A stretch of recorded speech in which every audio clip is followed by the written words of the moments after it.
The list of authors, and this is something I want you to pay attention to.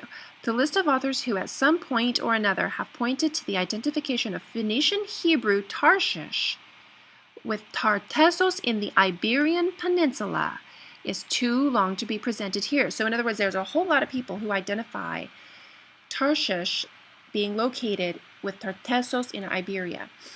Even authors who have defended other theories end up giving some credit to that option.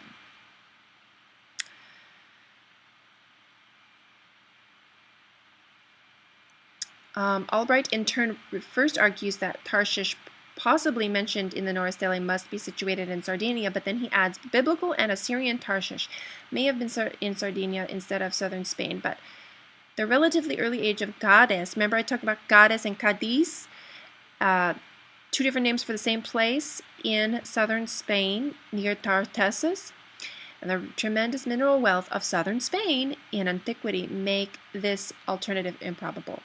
So what makes the identification of Tarshish with Tartessos so irresistible then? To begin with, as in the case of Tarsus, there's a similarity in the names. Okay. One is that the word has been borrowed from the Greeks, by the Greeks from the Phoenicians, that Tartessos is a Greek derivation from Tarshish.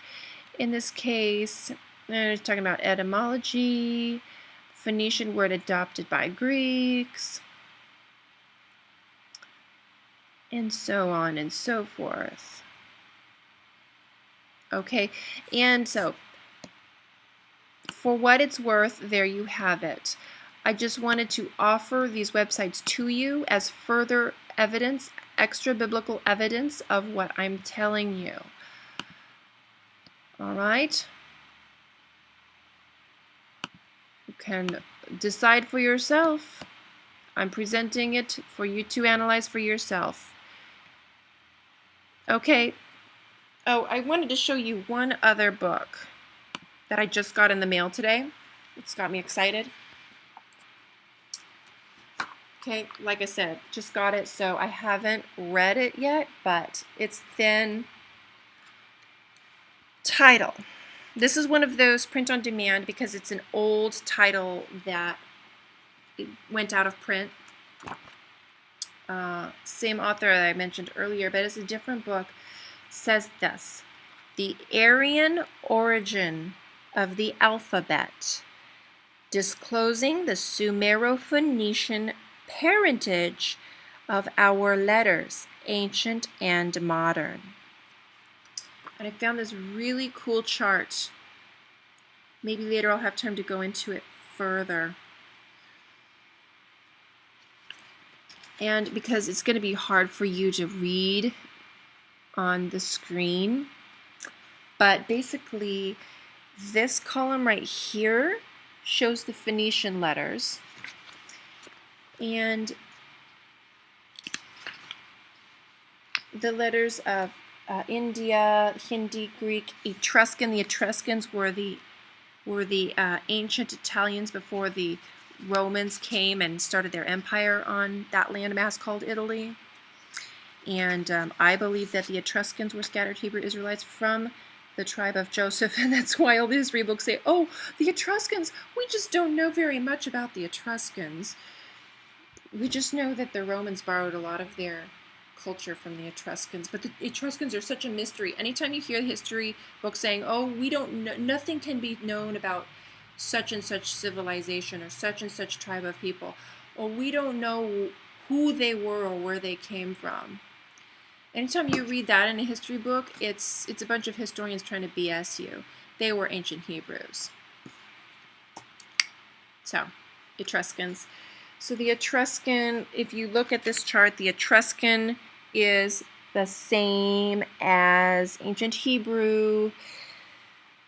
I mean, I can recognize these letters just because of my familiarity with the ancient Hebrew alphabet. And here it talks about Britto-Phoenicic, something like that. And then here is the ancient Welsh. I don't know how well you can see this, but the ancient Welsh has a lot of the same exact letters as the ancient Hebrew, same exact letters as the ancient Phoenician, because why? They're this one and the same people, one and the same tribe even as the Phoenicians. And then it shows you how the similarities between the ancient Welsh, which looks a lot like the Phoenician, with the British and Gothic lettering. And you can see how they simply elaborated a little bit to make the Paleo-Hebrew letters look a little fancier, and it became British and Gothic. I wish I could put this chart up on the screen in a manner that is easy to read, but just wanted to share that with you. The Brits' written word was derived from the ancient Phoenician. The ancient Phoenician was derived from the ancient Hebrew because they were Hebrews. They were all Hebrews from the tribe of Joseph. And the last thing I wanted to mention, I've been pondering this. I don't think the Assyrian Hebrew was really done by Assyrians. I have to research this more. I could be speaking in total ignorance, but I'm just sharing a hypothesis with you. Who translated the Bible from the Assyrian Hebrew? Where do we get this Assyrian Hebrew? It was the Masoretic text that people have been using. Why should we learn that when our forefathers used the Paleo Hebrew? They didn't use the ancient Hebrew. And when you look at the Hebrew inscriptions on stones of North America, such as the Las Lunas rock in New Mexico, that's Paleo Hebrew. Do you see the Assyrian script in there? No, that's Paleo Hebrew script. So I don't see any validity to the statement that this Assyrian Hebrew was developed in Assyria. First of all, they were only in Assyria for 2 years before they were scattered to the four corners of the earth. And I don't really think 2 years is long enough to develop a whole new level of script and alphabet. There's so much mobility going on in your life when you're taken into captivity into a new nation, and then you're thinking about leaving off to go somewhere else. Does that really give scholars time to invent a new alphabet? I don't think so.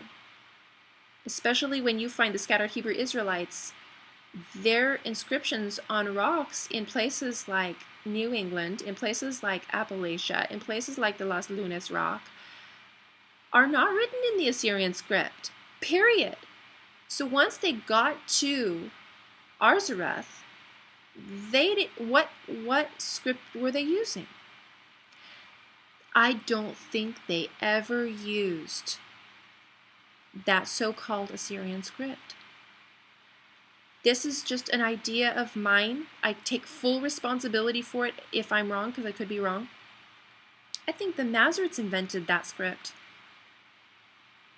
And I am welcome to see any evidence for or against this hypothesis, but really the evidence that I see for my hypothesis is that the Hebrew script, I said it like 3 times right now, you just don't see the Assyrian script on any of the inscriptions on any of the rocks. You only see this stuff. So personally, I don't really feel like getting a JPS Tanakh. I feel like the Masoretes had their hands all over it. So I'm going to get myself a Phoenician translation of the Bible and see what I can do with that. That's my thinking.